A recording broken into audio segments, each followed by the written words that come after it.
जी बिस्मिल्लाहिर्रहमानिर्रहीम अस्सलाम वालेकुम रहमतुल्लाहि व बरकातुहू। मेरा नाम है डॉक्टर मोहम्मद मुज़म्मिल हसन। एक नए सेशन के साथ आपकी खिदमत में हाज़िर हैं। मेरे साथ मौजूद हैं आज इंजीनियर समीउल्लाह साहब और उनके साथ मौजूद हैं ये हमारे साथ इरफान गुज्जर साहब। तो ये लोग जो हैं बफलो का बहुत बड़ा नाम है जी।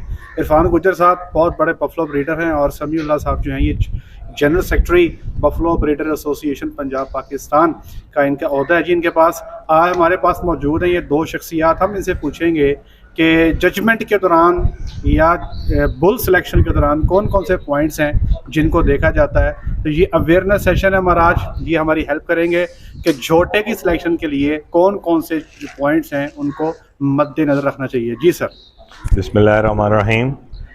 पहले तो मैं आपका शुक्रिया अदा करूँगा बिलखुसूस चौधरी बिशारत जसपाल साहब जो वाइस प्रेसिडेंट हैं बफलो ब्रीडर एसोसिएशन के, कि उन्होंने एक अच्छा इक़दाम उठाते हुए ये एक सेशन अरेंज किया और हार्ट बुक की चुवाइयों का सिलसिला रवा दवा किया।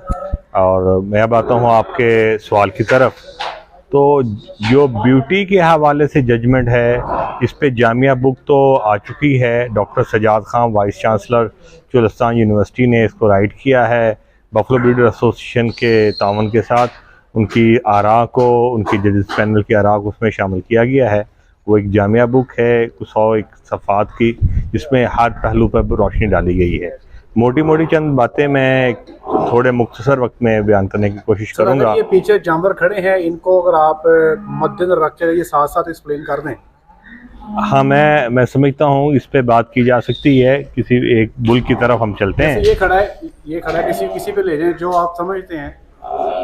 किसी एक को आप आइडेंटिफाई कर लें और किसी की प्लान कर दें। चलें उस पर आगे। समीउल्लाह साहब जो है हमें एक जोटा एक्सप्लेन करने जा रहे हैं जी। जैसे ये मिसाल के तौर पे ये जोटा हमारे सामने खड़ा है। देखें, ये जो एक्सप्लेनेशन है ये इसकी फिनोटिपिकल सिलेक्शन के हवाले से बात है। पहले तो हम इसके जेनेटिक की बात करेंगे बुल्स की। जब सिलेक्ट किया जाएगा तो उसकी माँ का रिकॉर्ड, उसकी नानी का रिकॉर्ड, उसके फिनोटिपिकल करैक्टर्स, उसकी एबिलिटी टू ऑटोमेशन पर शिफ्ट होने की, वो इंटरनेशनल आई कार्ड स्टैंडर्ड के हवाले से बात की जाएगी जो कि एक बुल की सिलेक्शन के अंदर हमें मद्देनज़र रखनी चाहिए। फिर इसी तरह जो बुल की दादी है उसकी बात की जाएगी, उसका और उसके दादा की बात की जाएगी। वो क्या एबिलिटीज़ हैं, उसकी जो दूध की कैपेसिटी कितनी है, कितने वक्त तक देती है, उसकी अडर अटैचमेंट कैसी है, वो एक टेक्निकली तौर पर किसी बड़े फार्म का हिस्सा बन सकती है। क्योंकि लेबर के जो प्रॉब्लम हैं या किसी इंटरनेशनल डेयरी ब्रीड के हवाले से जब तक ऑटोमेशन पे शिफ्ट होने की एबिलिटी जानवर की नहीं होगी तो वो सिस्टम कामयाब नहीं होगा। अब मैं आ रहा हूँ फिनोटिपिकल बात के हवाले से। ज़ाहरी खसूसियात जो ज़ाहरी खसूसियात हैं बुल की, उसको एक पूरा चार्ट उसका बनाया गया है 100 मार्क्स का, जिसके अंदर हमने कोई 35 मार्क्स जो हैं वो उसके टेस्टिकल को दिए हैं। ठीक है, वो उसके टेस्टिकल के हवाले से जो उसका स्कॉट्रम ऑफ द टेस्टिकल जो उसका है, यानी जहाँ हम इसको उर्दू में हम कहेंगे कि उसकी जो शेप है, उसकी शक्ल सूरत है, उसके पतालुओं की, टेस्टिकल की, उसका साइज जो है वो मुनस्सर है। अगर बड़ा होगा तो सीमन की एबिलिटी ज़्यादा होगी, ज़्यादा डोजेस पैदा हो जाएंगी। और वो किस लोकेशन पे लगा हुआ है, उसको कंट्रोल करने वाली जो स्टिंग है वो कैसी है, वो सेंट्रल होनी चाहिए, साइज अच्छा होना चाहिए। ट्विस्टिकल या यू टाइप ये सब अलाउ नहीं है। तो और उनके लगने की जगह जो है वो इस तरह हो कि वो हवाने जो उसकी बेटियों के पैदा हुए वो पीछे की तरफ आए, अटैचमेंट टेस्टिकल से व्यवस्था है। टेस्टिकल को, उनकी टेक्सचर को देख के आप इनकी डॉटर्स के हैवानों को प्रेडिक्ट कर सकते हैं। बिल्कुल किया जा सकता है। और जानवर का जो बाकी बॉडी स्कोर को हम देखेंगे, उसके हम जो उसकी जो ब्रीकी है, जो हम बात जो इंटरनेशनली हम प्रेजेंट कर रहे होते हैं वो नीली रावी की बात कर रहे होंगे। अगर हम एज ए नीली बात करेंगे तो फिर नीली के कैरेक्टर्स को देखेंगे। अगर क्रॉस ब्लड की बात करेंगे, आपने बात छेड़ तो दी है सर, एक नजर में, सिर्फ एक ही नजर में देख के आप कैसे बताएंगे ये नीली है या ये रावी है? देखें एक जो नजर के हवाले से बात, हम एक बुल पर खड़े हैं, अगर मैं इस बुल को देख के आप मुझे कहें सवाल करें, मैं गलती पे हूँ, मैं इंसान हूँ, लेकिन एज ए जज मैं अगर समझूं तो ये बुल नीली के बहुत करीब है, बहुत करीब है। अगर मैं इसको कहूँ कि ये नीली है तो इसको नीली बयान किया जा सकता है। तो सर मुझे बताएं ना, आपने कैसे इसको जज तो किया? इसको जज करने के लिए कि इसकी शॉल ब्रीक है, इसकी बॉन्ड स्ट्रक्चर नुकीली ब्रीक है, ब्रीक हड्डियों का मालिक है, ठीक है जी, जो कि नीली के करैक्टर है। इसकी जो मूतनी है वो भी नीली की आइडियल है। वैसे ये बुल अगर हम इसको फिनोटिपिकल सिलेक्ट करें तो हमारे ये बुल करैक्टराइजेशन के फिनोटिपिकल करैक्टर पे ये पास है। इसकी हॉर्न आइडियल है, आंखें जो हैं कैसे हॉर्न्स होने चाहिए, कैसे सींग होने चाहिए? सींग इस तरह के होने चाहिए, या तो वो सींग में सींग आ जाए या सींग जो है सर में आ जाए। तो सींग में सींग आना आइडियल है। और वैसे तो हमारी एक साइंसी दुनिया जो है वो कुछ एक टन्योर गुजरा है जिसमें सींगों की बहस छिड़ी रही कि सींग होने ही नहीं चाहिए। तो मैं समझता हूं कि हमारे बड़ों ने, पाकिस्तान के बिलखुसूस पंजाब के ब्रीडर्स ने 300-400 साल लगाए हैं सींगों को डेवलप करने में। तो ये उनका काम हमें दुनिया में मुनफरद करता है। ये बुल जिस तरह हमारे सामने है, अब ये बुल खूनखार भी नहीं है सींगों के हवाले से। अगर नुकीले बाहर को होते, बद शकल होते या खौलदार होते तो इसमें दूसरे जानवर का सींग डल के नुकसान करता। ये अब खूबसूरत सींग है। हमने सींगों को बुक के अंदर मुख्तलिफ टाइप उसकी डिस्क्राइब की हैं। उनमें से एक शेप ये भी है, किंगरी वाला सींग है, छोटा किंगरी वाला। इसकी यानी डॉट्स ये किंगरी बनी हुई है, ये देखें। इसके साथ मिथ स्टोरीज भी अटैच हैं। ये इसके साथ मिथ स्टोरीज अटैच हैं, किंगरी वाला थी। इसके साथ मिथ स्टोरीज भी अटैच हैं कि ये उसकी लाइफ को प्रेडिक्ट करता है, जितने टक्स हैं उतने ईयर्स हैं। ऐसी बात तो नहीं है जो मैंने देखने में आई, जो मेरा एक्सपीरियंस मुझे कह रहा है। ठीक है जी। लेकिन ये एक खूबसूरत सींग है। ठीक है। आंख के हवाले से हमने उसमें 8 तरह की आंख बात की है, डॉक्टर सजाद खान है ना, 8 तरह की आंख बताई है। उनमें से एक आंख ये है, ये मैं समझता हूँ मेरे नजदीक ये उन 8 में से सबसे अच्छी आंख इसको हम कहते हैं।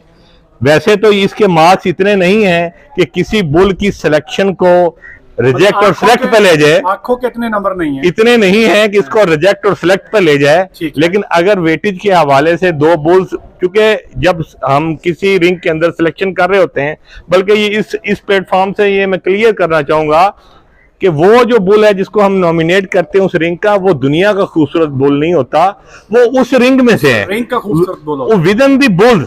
बाकियों बताया कि ये आपको बड़ी खूबसूरत आंख लग रही है, क्या खास चीज है इस आंख? देखें जी, वैसे तो जो प्योर ब्लैक आंख है वो ज्यादा मजबूत पक्की आंख तस्वर की जाती है ब्रीडर्स के नजदीक, लेकिन जो शौकीन हजरात हैं वो सफेद नीली ब्लू के साथ, यानी व्हाइट सर्कल और ब्लैक डोरा बाहर का, इसमें रेड डोरा भी आता है जो कि बाज का ट्यूमर का बाइस बनता कच्चा होता है, ये इसमें पक्की है। ठीक है। तो मैं समझता हूँ व्हाइट आंख के अंदर ये खूबसूरत आंख है। अगर हाँ ये जरूर हुआ है कि 2 बुल्स अगर वेटेज के एतबार में, मास के एतबार में, ये बात जेनेटिकली बात नहीं हो रही, ये फिनोटिपिकल हो रही है। अगर वो फिनोटिपिकल टेस्टिकल, उसकी बॉडी स्कोर, उसके खुड्डे, उसके पुट्ठे, उसके कवा, उसकी टांगे, उसके जंप लेने की एबिलिटी, उसकी टाल ढाल, ये सारी चीजें, और उसकी गर्दन, उसके सींग, उसका माथा, उसका सर, ये सारी चीजें पूरी करने के बाद दोनों स्टैंडिंग बराबर हो जाएगी। तो फिर जजेस इस आंख पर उसको प्रायोरिटी दे देंगे। अच्छा, मतलब आप सफेद आंख के ऊपर ब्लैक को प्रायोरिटाइज करते हैं? नहीं, ब्लैक पर इस आंख को ब्लैक पर सफेद को प्रायोरिटाइज करते हैं। बिल्कुल ठीक। मतलब बाकी सारे पूरे हो गए, समझ गया। और ये सिर्फ ये उसकी जो है ना जेनेटिकली प्रोडक्शन के हवाले से या जेनेटिक शिफ्ट के हवाले से बात नहीं हो रही, और ये खूबसूरती हमारी जरूरत है। मैं यहाँ बाद लोगों के ज़हनों में कुछ अब हाँ मैं वो भी क्लियर करना चाहूंगा कि हम अल्टीमेट टारगेट दूध है। जी। बल्कि दूध से भी हमारी दूध पर सर्वाइवल नहीं है, हम उसकी वैल्यूडेशन की बात कर रहे हैं। अब हम सोचेंगे एज ए नेशन कि ब्रीड के अंदर हमने बात करनी है कि उस दूध की प्रोटीन क्या है, उसकी फैट क्या है, वैलिडेशन के चीज किसके होंगे, तो हमने इन सब चीजों को भी ऐड करना है। लेकिन अगर हम बात करें मौजूदा हालात में, तो ब्रीडर की सर्वाइवल है उसके जानवर के बेचने पे। सर ये बताइएगा मुझे, कुछ लोग कहते हैं कि आगे से भारी होना चाहिए, कुछ कहते हैं पीछे से भारी होना चाहिए बुल, आपकी क्या राय? देखें जी, बुल तो यकीनी तौर पर थोड़ा जैसे मैच्योर होना शुरू होता है तो गर्दन को भारी करता है, वेटिव हो जाता है, लेकिन उसकी जो पिछली लेग्स हैं क्योंकि उसने जंप लेना है और उसका पर्पस जो है वो स्पर्म देना है। जी जी। तो जिसकी टांगे पिछली थाइज कमजोर होंगी वो काम नहीं तो वो काम नहीं करेगा। तो ये तो यकीनी बात है कि और मैं ओवरवेट का भी मुखालिफ हूँ। ठीक है, मतलब आप समझें कि अगर ओवरवेट बुल हो गया, इस बुल के करीब में, इसलिए अभी इस बारे में और बड़े बड़े वेटिव बुल थे, ये बॉडी स्कोर और ये हाइट, ये हॉर्न और ये टेस्टिकल, ये मुझे अच्छे। आप इस बुल के टेस्टिकल को 35 में से कितने कि आपको जरा देखिएगा, मुझे बताइएगा। आज हमारे काबू आप आए हैं तो हम चाहते हैं कि हम आपसे जो है ना जी अपना कोई बंदा होगा जो कोई बंदा यार मोबाइल बंदा इसको खोल दे ताकि हम ये देखें। मैं इसके डुसैलनेस को भी पसंद कर रहा हूँ, जितना मैंने इसको छेड़ा है ये डुसैल बोला है, ये एक अच्छा करैक्टर है। जी जी, इसका टेम्परामेंट अच्छा है, बड़ा अच्छा जी है।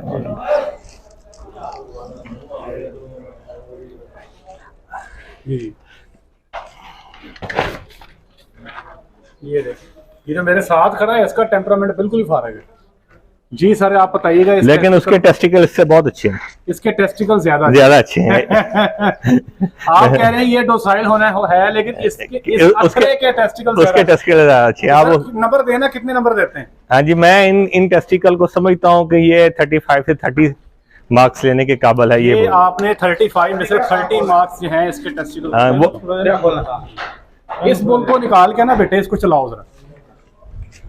ठीक हो गया, ये भी चलाते हैं जी। सर एक और चीज बताइएगा, हड्डी देखकर बताया जाता है कि ये नीली है या रावी है, यहाँ पर कि सिंगल हड्डी का बुल है या ट्रिपल हड्डी का बुल है, इसके बारे में आपकी क्या राय है?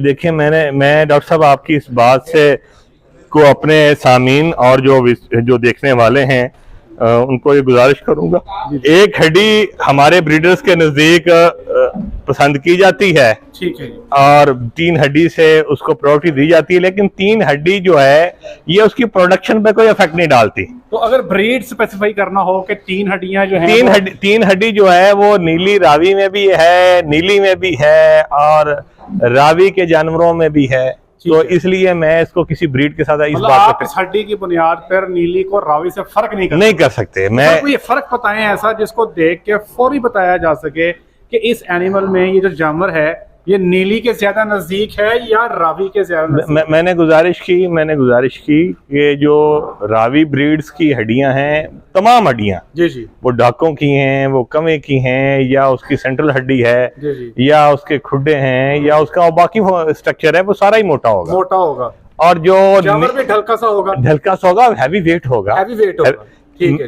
एक चीज और मैं आपकी तवज्जो से, हमने जो नीली रावी का एक दुनिया के अंदर प्रेजेंट ब्रीड को किया है, वो रावी की खसूसियात देख के की हैं। ठीक है। आजकल एक बड़ी मिथ चल रही है कि रावी कोई ब्रीड नहीं है, रावी बिल्कुल निकम्मी, ऐसा ही बात नहीं है। जी जी। हमारे मुल्क के अंदर इस ब्रीड का बड़ा किरदार है।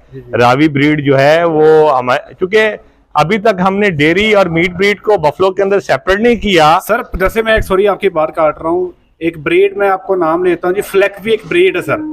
उसको ड्यूअल पर्पस ब्रीड कहा जाता है सर। वो आपको एक लैक्टेशन में 7000 लीटर दूध भी देती है और साथ ही साथ वो अपना वेट गेन भी इतना कर देती है कि उसको दुनिया कहती है कि ये ड्यूअल पर्पस ब्रीड है, मिल्क की है और मीट की भी है।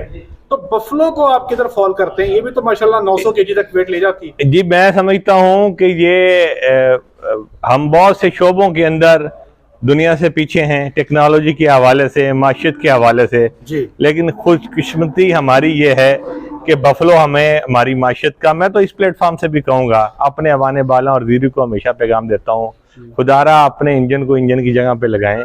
बफलो इस कौम का इंजन है, इस इकॉनमी का। आपके पास दुनिया के दूसरे नंबर पर जानवरों की तादाद है, भैंसों की 4 करोड़ 20 लाख बफलोज हों और लाख अरबों रुपए का खुश्क दूध इस मुल्क में आए और 44% बच्चे स्टंट ग्रोथ हों, ये बड़ी बुरी बात है। मैं आपकी उसी बात पे आ रहा हूँ कि ये बफलो जो है ये ड्यूअल पर्पस है, ये डेयरी करैक्टर भी है। हमने 2019 के अंदर 1 साल का कट्टा, हमारे एग्जीक्यूटिव मेंबर थे राना मीर साहब, वो लेके आए, वो 530 किलो उसका 1 साल का वेट था माशाल्लाह। तो इस तरह की बहुत एग्जांपल है। राना अब्दुल सत्तार बोदी साहब हमारे एक ब्रीडर हैं फैसलाबाद से, काफ़ी मेले उन्होंने भी जीते। मुझे इत्फाक हुआ 2 माह पहले उनके फार्म पर जाने का, तो वहाँ पर 1 डे ओल्ड 68 kg वेट था बफलो कट्टे का। सही है। तो मैं 61 kg तक तो हमने यहाँ भी लिया हुआ है। 61 का आपने भी लिया। जी, जी। तो ये मैसेज है कि अगर हमने खुद कफील होना है गोश्त के अंदर तो थाम लो भैंस को। हाँ। अगर हमने दूध में खुद कफील होना है, खुद कफील छोड़ के मैं तो कहता हूँ अगर हमने बाहर से मांगे डॉलर नहीं लाने खराद के, जी जी, भीख के, जी जी, अपने लाने हैं कारोबार के जरिए, तो थाम लो भैंस को। थाम लो भैंस को। तो इंशाल्लाह ये अपने, और इनका करैक्टर यही है नीली रावी का कि ये पेड़ का बच्चा भी पालती है, पीछे वाला बच्चा भी पालती है और मालक का बच्चा भी पालती है। सही है। तो मतलब आप इसको ड्यूअल करैक्टर ब्रीड कह सकते हैं। ये बात बताए ना कि एक बंदा है वो कारोबार करना चाहता है, फॉर एग्जांपल मैं ही हूँ, मैं कारोबार करना चाहता हूँ, मुझे 100 भैंस चाहिए, लेकिन मेरा क्राइटेरिया ये है कि मुझे 18 लीटर वाली भैंस चाहिए। तो ये 100 भैंसें करने के लिए मुझे क्या करना होगा? डॉक्टर साहब आपने डॉक्टर साहब जो बात आपने छेड़ी, हमारी फेलियर की जो बुनियादी वजूहात हैं उनमें से एक बड़ी वजह ये है जो आपने बयान की। जी जी। हमारे यहाँ पर हम लोग मिनासिल कौम पस्सी पे चले गए हैं हम, और इसके लिए गवर्नमेंट को हम रिक्वेस्ट हमने भेजा है मिनिस्ट्री ऑफ फूड में इसी बात का सलूशन विदाउट हार्ड बुक। ये सिलसिला जो आज चौधरी बिशारत जसपाल साहब के फार्म पे चल रहा है ये इन्हीं बातों का सलूशन है कि अगर आपके पास डाटा रिकॉर्डिंग होगी जैसे कि बफलो ब्रीडर एसोसिएशन कर रही है, तो डाटा रिकॉर्डिंग की बुनियाद पर आप आने वाली जनरेशन या इन्वेस्टर को ऐसी फैसिलिटीज प्रोवाइड कर सकते हैं। ठीक है। जिस तरह आप बात कर रहे हैं 18 लीटर वाली 100 भैंसें चाहिए या 200 चाहिए, वो इन्वेस्टर ढूंढते ढूंढते दौड़ जाएगा और दौड़ जाते हैं। इस सेक्टर के अंदर इन्वेस्टर का ना आना, मैं माफी से माजरत से मेरी बात किसी को बुरी लग रही हो, हमारी गलत बयानियां हैं जी। हम इस सिस्टम में आने वाले इन्वेस्टर को इस तरह नोचते हैं कि शायद उसके बाद हर भैंस 25 लीटर हो जाते हैं। अच्छा हैरान बात 10 लीटर 12 लीटर भी बहुत दूध है जी जी। आप जाके, मैं चाइना में गया, ईमानदारी के बाद 7 किलो 2 टाइम का 6 किलो का दूध था और इतनी चौड़ी छाती थी उसको बयान करते वक्त। अच्छा सर, मैं सॉरी आपको काट रहा हूँ, इस वक्त पाकिस्तान में ज्यादातर जो हमारे ब्रीडर्स हैं, अगर आप कराची की बात कर लें, पंजाब की बात कर लें, बफलो की ओवरऑल जो हर्ड एवरेज चल रही है कहीं पे 8 लीटर है, कहीं पे 9 है, कहीं पे 10 है। कितना दूध का रेट होना चाहिए इस एवरेज को ज़हन में रखते हुए? सर रेट की तो बात ये है, इसी आपके सवाल पे पहले तो मैं मुबारकबाद दूंगा फैसलाबाद के हमारे नामवर ब्रीडर्स और हमारे वाइस प्रेसिडेंट चौधरी बिशारत जसपाल साहब को और सेक्रेटरी लाइब्रेरी चौधरी इरफान गुजर साहब को, जिन्होंने भैंसों की दुनिया में बड़ा नाम पैदा किया, रिकॉर्ड्स बनाए, वर्ल्ड रिकॉर्ड बनाए अपनी ब्रीड से। उन्होंने फार्मर की इस तकलीफ में भी बड़ा काम किया और इस दफ़ा उन्होंने बड़ा माकूल रेट, ये वो रेट है जिस पे मैं खुशी का इजहार इस हद तक कर सकता हूँ कि पहले से अच्छा है। इससे पूरे दर्द तो नहीं खत्म होंगे। 195 रुपए बफलो मिल्क का रेट इन्होंने खुले दूध का गया, पूरा दर्द दूर नहीं होगा, वो तो शायद इनकी कास्ट ऑफ प्रोडक्शन है। तो लेकिन ये है कि वो जो जिनसे कपड़े उतर रहे थे फार्मर के, वो बचत हो गई, उससे वो जो अपने जानवरों को बेच के फार्म चला रहे थे उनको थोड़ी आसानी होगी। सर इंडिया में जैसे उन्होंने एक अपना काम किया अमूल, आप उसकी हिस्ट्री को पढ़ें, जिस तरह उन्होंने फार्मर इकट्ठे हुए और एक बहुत बड़ी ऑर्गेनाइजेशन खड़ी कर दी, कोऑपरेटिव बना दी उन्होंने। पाकिस्तान में ऐसा क्यों कुछ नहीं हो सकता? फार्मर यहाँ पे सबसे बड़ा प्रॉब्लम ये है, यहाँ पे फार्मर इकट्ठा क्यों नहीं होता? सर इकट्ठा ना होने की वजह हमारा मिजाज भी है। हमारे यहाँ एक प्रोजेक्ट आज से 15 साल पहले कोऑपरेटिव मॉडल छोटा सा हल्ला के सूरत में गवर्नमेंट ने इनिशिएटिव लिया था। हमने अभी भी buffalo breeder association Punjab Pakistan ने university of national food security में एक प्रोजेक्ट भेजा हुआ इस हवाले से। और बल्कि इस पर मैं एक और बात करना चाहूँगा, अभी तो निगरान गवर्नमेंट है पंजाब में, आने वाली जो भी गवर्नमेंट आए उसको हम कहेंगे कि खुदारा 2014 का जो पेस्चराइजिंग एक्ट पास किया है उसकी इम्प्लीमेंटेशन के लिए भी आपको कोऑपरेटिव मॉडल करने पड़ेंगे, तो उसके बगैर सोल्यूशन नहीं है। मैं इसमें अपने आप को बरी जुम्मा नहीं ठहराऊंगा। नहीं लगता कि हमें हुकूमत के साथ बैठ के कम से कम कोई 10 से 15 साल का एक हमें ब्रीडिंग पॉलिसी का एक प्लान डिवाइस करने की ज़रूरत है? होता ये है, जैसे फॉर एग्जांपल पिछले ही साल हम बैठे थे और मेरे साथ डायरेक्टर मौजूद थे निपजी, और हम बात कर रहे थे कि सेक्स सीमन की टेक्नोलॉजी हम लेके आ रहे हैं पाकिस्तान में, और उसका PC1 भी जमा हो चुका, सब कुछ हो गया, लेकिन बाद में वो प्रोजेक्ट हमारा ताख़ीर का शिकार हो गया। गवर्नमेंट्स चेंज होती हैं, नए सेक्रेटरीज आते हैं, प्रायोरिटीज चेंज हो जाती हैं, पॉलिसीज चेंज हो जाती हैं। क्या यहाँ पे जो है ना जी एक मिसाक नहीं होना चाहिए, एक ऐसा प्लान जो अगले 10 साल के लिए कोई भी हुकूमत चेंज हो, कोई भी सेक्रेटरी चेंज हो, एक रोड मैप, एक पाथवे तो नहीं होना चाहिए मेरे ख्याल से। डॉक्टर साहब की है पॉलिसीज तो मुझे खेलते हुए 20 साल हो गए हैं। हर साल नई गवर्नमेंट आती है, मुझे इनवाइट करता हूँ, ऑफिस बेरर में जाता हूँ, बल्कि इस दफ़ा की पॉलिसी कमेटी में तो मैं गया ही नहीं। मैंने बड़ा उस पर एहतजाज रिकॉर्ड करवाया कि खुदारा बस करें, ये पॉलिसी बनाने में पैसे ज़ाया ना करें, काम की बात करें।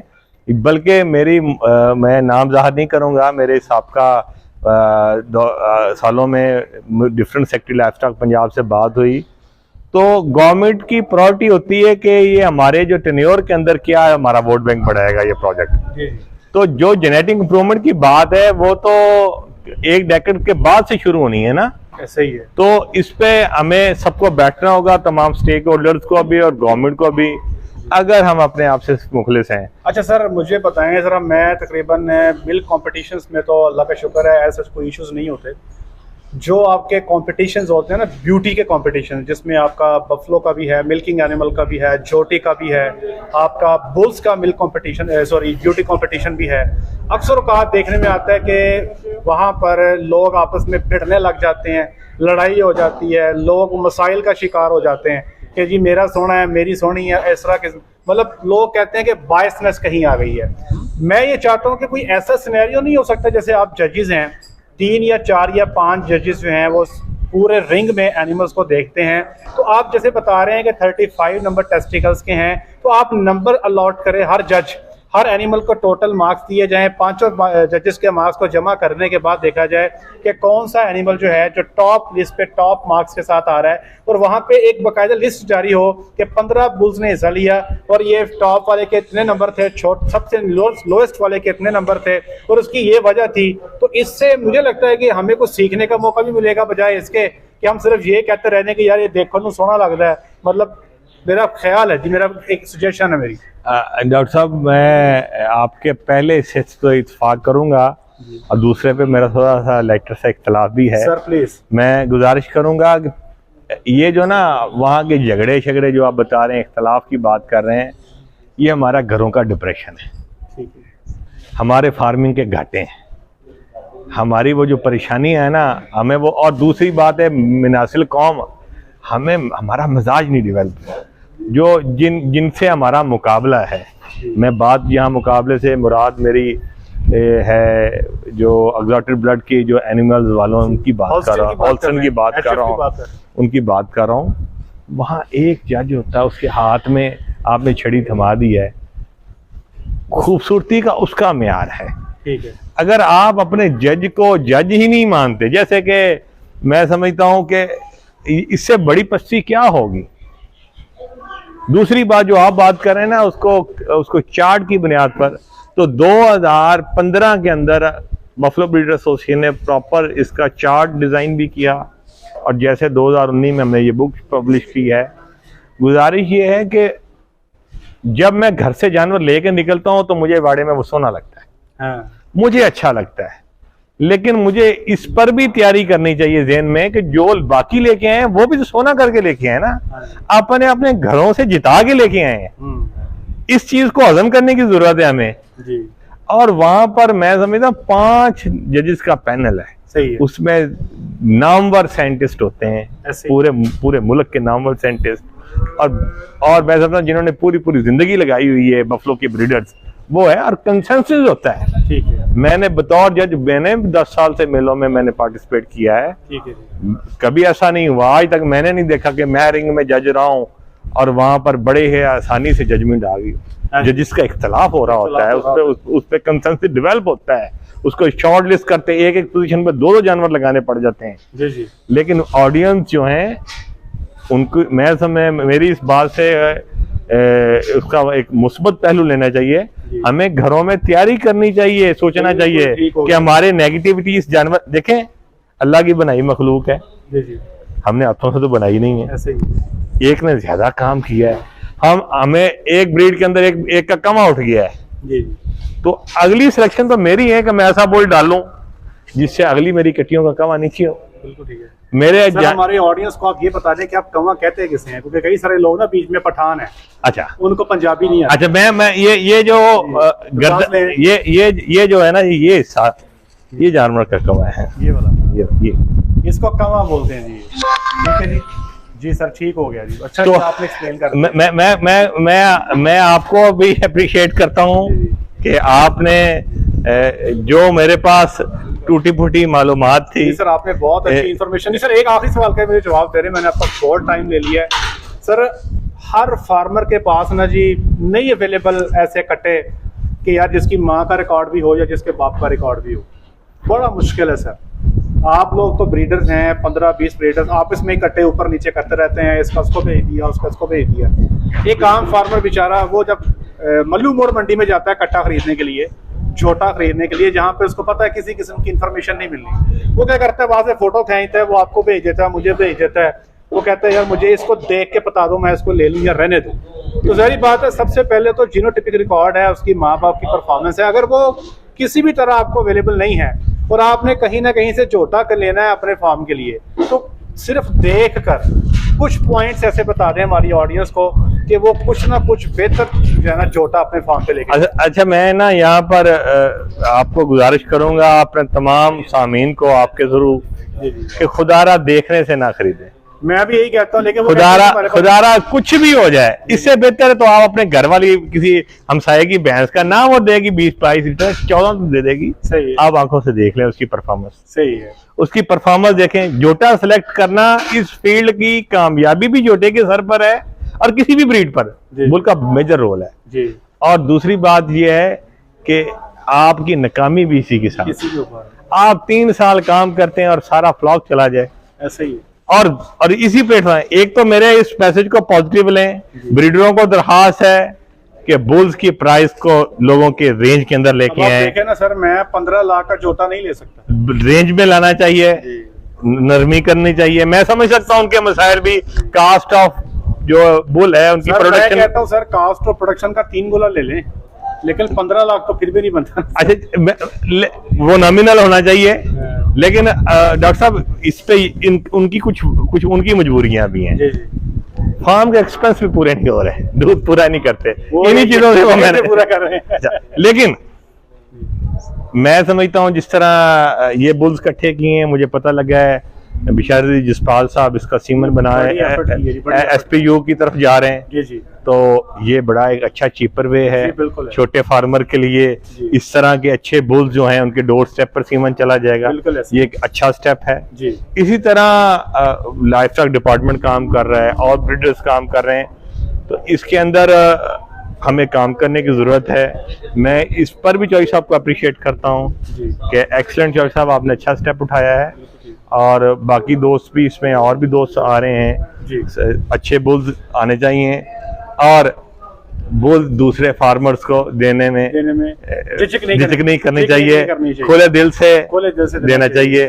और जो इशू है सर, मैं ये कहता हूँ कि देखें सर, आप माशाल्लाह जो अच्छे गिने चुने फार्मर जिनको मैं जानता हूँ ना, वो 25 से 30 ब्रीडर ऐसे हैं जो बड़े टॉप क्लास के हैं जिनको मैं जानता हूँ। इनके पास कम से कम 250 भैंसें ऐसी मौजूद हैं 20+ करती हैं। हर साल इनके पास कम से कम 100 कट्टा ऐसा आता है जिसकी मदर का 20 लीटर से ऊपर दूध है।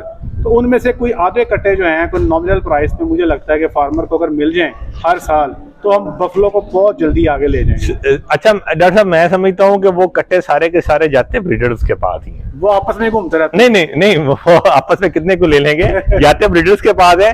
हाँ, इससे आपकी एक सोल्यूशन और मैं गवर्नमेंट को कहूँगा कि सरकार को चाहिए वो ले लें खुदा के लिए, सीमन बना के दें। ये सोल्यूशन है, सबसे बेस्ट सोल्यूशन। एक बात इन्होंने क्लियर कर दी है समीउल्लाह साहब ने कि जो मर्जी कर लें, देख के झोटा ना लें कि यार ये देखने को सोना लगता, उसका रिकॉर्ड लें, वरना 3-4 साल की मेहनत आपकी ज़ाया हो सकती है। आप अपने जानवरों को रिस्क पे रख सकते हैं।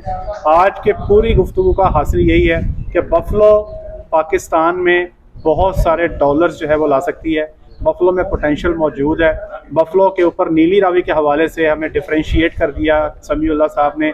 इनके सेलिएंट फीचर्स बता दिए, ब्यूटी कंपटीशन के हवाले से भी हमने बात कर ली, और बफलो के ब्रीड को हमने कैसे इम्प्रूव करना है उसके हवाले से भी हमारी बात हो गई। सर आपका बहुत शुक्रिया आपके टाइम का, थैंक यू वेरी मच। कीजिएगा। आज के लिए इतना ही, अपना ख्याल रखें, दुआ में याद रखें, 5 वक्त की नमाज बाजमात अता करें। अस्सलाम वालेकुम।